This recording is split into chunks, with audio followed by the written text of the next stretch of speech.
Bonjour à tous et bienvenue, vous regardez 6 minutes chrono, le rendez-vous quotidien de la rédaction de Lyon Capitale, et aujourd'hui on accueille Thomas Rudigoz, bonjour. Bonjour Paul. Alors vous êtes député réélu en juin dernier de Renaissance, un parti qui va bientôt être créé. Avec vous, on va évoquer plutôt d'abord un sujet lyonnais, puisqu'une rencontre est prévue entre Grégory Doucet, le maire de Lyon, et Gérald Darmanin, le ministre de l'Intérieur, pour évoquer notamment la situation à la Guillotière, un quartier qui a encore été au cœur du feuilleton de l'été, en tout cas à Lyon. Le ministre de l'Intérieur, le maire de Lyon se renvoie la balle.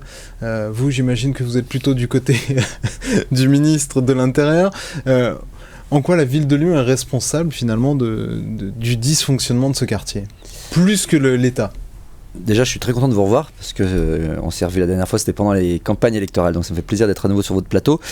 Écoutez, moi je ne vais pas renvoyer la balle à l'un ou à l'autre. Je pense que ça a quand même été le feuilleton peu lassant de l'été entre les deux. Surtout que moi ce que j'ai pas du tout apprécié, c'est la position du maire de Lyon qui a refusé de venir accueillir le ministre de l'Intérieur, numéro 3 dans le rang protocolaire du gouvernement, et c'est du jamais vu quasiment qu'un maire n'accueille pas un ministre de cette importance-là sur un sujet régalien comme la sécurité. Je trouve de la part de M. Doucet une certaine forme d'inconséquence. Maintenant, sur la responsabilité de la ville, je sais que c'est très compliqué, la Guillotière, ça fait des années que ça dure, on ne va pas dire que c'est que M. Doucet et son équipe qui sont responsables de la situation.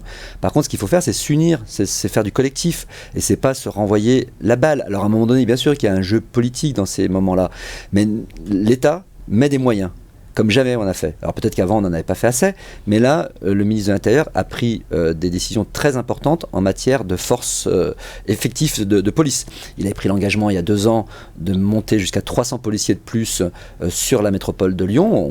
On est dans à peu près, à quelque chose près, on est dans le bon timing, on en est déjà à 200, et il reste encore 1 an pour faire les 300, et tout d'un coup les choses se sont accélérées étant donné la situation, et Gérald Darmanin a annoncé 2 équipages de forces mobiles, ce qui représente 160 hommes de plus pour la Guillotière. Donc voilà, c'est ça qu'il faut faire. Elles avaient déjà été installées à l'automne dernier.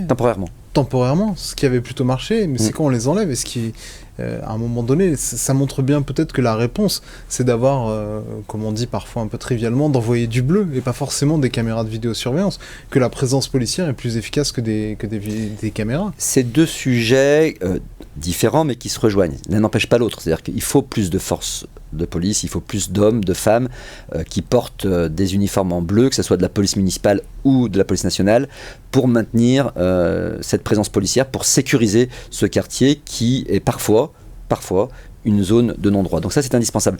Sur la vidéosurveillance, je pense, ou protection, je pense que là, il y a un vrai différend avec le maire de Lyon, et là, je ne suis absolument pas d'accord sur sa position et celle de sa majorité. C'est-à-dire qu'il dit qu'il va continuer à moderniser le parc de vidéos, mais pas le déployer plus.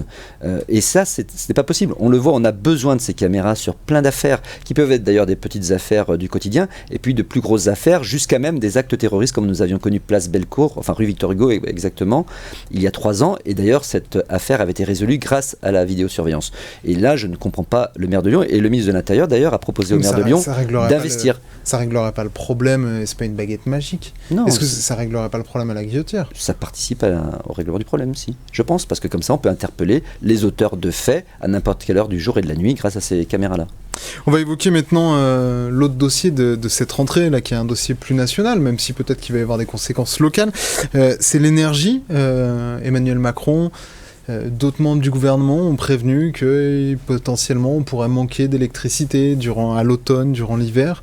D'autres disent finalement ça peut passer. Est-ce qu'on doit vraiment s'inquiéter ? Je pense que le but n'est pas d'inquiéter nos concitoyens, mais c'est de les responsabiliser.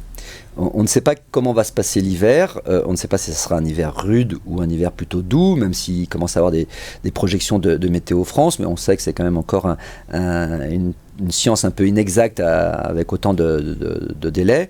Donc si l'hiver était très rude, effectivement, nous aurons des mesures un peu fortes à prendre, mais il faut que ça soit collectif. On ne peut pas faire porter cette responsabilité-là que sur une partie de la population, par exemple sur le monde de l'entrepreneuriat, même s'il faudra qu'il participe à cet effort. Mais il faudra que tout un chacun, vous comme moi et comme nos concitoyens, fassions un effort, soyons plus économes en matière de consommation énergétique. Et donc le gouvernement, en faisant cela, n'est pas là pour affoler tout le monde. Au contraire, c'est de prendre le temps. Parce que imaginez que si nous arrivions en janvier, que tout d'un coup nous avions des pics de consommation à cause de températures très négatives, et que de ce cas-là, nous tendrions très fortement l'approvisionnement en matière énergétique et tout particulièrement électrique.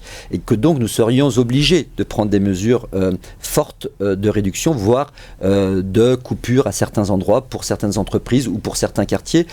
Si nous n'avions pas préparé les esprits, vous imaginez la réaction de nos concitoyens et aussi des médias qui diraient mais qu'est-ce que c'est que ce gouvernement qui n'a rien préparé. Donc le but c'est de préparer les esprits, mais pas pour leur dire attention, vous allez devoir connaître des ruptures d'alimentation électrique, c'est leur dire commencez à avoir vous aussi des actes citoyens, commencez à baisser notamment quand vous aurez besoin de faire appel au chauffage, eh bien ne mettez pas votre chauffage à 21, 22, 23, vous pouvez très bien être satisfait, que ce soit sur le travail ou sur votre lieu d'habitation autour de 19 degrés.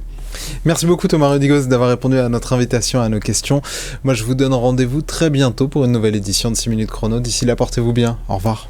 Merci.